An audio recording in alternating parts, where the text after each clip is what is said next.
காட்டில் இன்னும் அப்பா தமிழ்நாடு நல்லா செய்கிறாங்க, இன்னும் கூடுதல் நாங்கள் பணம் தரோம்ப்பா, இன்னும் ஒன்று பாருங்க, இந்த மாடலை நாங்கள் மற்ற ஸ்டேட்டுக்கு எடுத்துக்கணும்னு சொல்கிறதானே ஆரோக்கியமாக இருக்கும். தயவுசெய்து இந்த கண்கரன் லிஸ்ட்லேயே மறந்துடுறீங்களா நீங்கள்?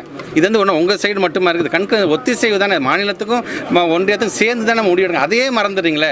மறந்து எண்ணிப்பைக்கு நீங்கள் உள்ளவான்னு ஏன் அந்த அழுத்தத்தை தருவீர்கள் என்பதை நான் கேட்க தோன்றுகிறது. அது இன்றைக்கி நம்ம படிப்படியாக நான் நிறையா ப்ரூவ் பண்ணிட்டே வரோம். நம்ம இன்றைக்கி ஸ்கூல் எஜுகேஷன் நீங்கள் கிராஸ் இன்டர்பிரேஷன் 50 தாண்டி போகுதுன்னா நாங்கள் எங்களுடைய ஸ்கூல் எஜுகேஷன் சார்ந்து நாங்கள் இன்றைக்கி பிள்ளைங்கள் நாங்கள் தயார்படுத்தி அனுப்பிச்சுறதுடைய ஒரு விளைவு தான். அதை இந்த ஒன்றிய அரசாங்கம் மனதில் வைத்துக்கொண்டு தயவு செய்து கல்வியை பொறுத்த வரைக்கும் விவாதம் ஒரு பக்கம் தான். முதலமைச்சர் ரொம்ப இந்த கொள்கை என்பது விவாதம் சம்பந்தமான கொள்கை, அது ஒரு பக்கம் இருக்கும்போது அதுக்கான பணத்தை ஏன் நீங்கள் நிறுத்துறீங்க? நீங்கள் அதை கொடுங்க.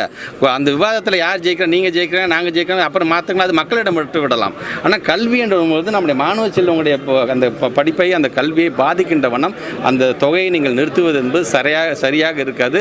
தயவுசெய்து முறையாக நீங்கள் பணத்தை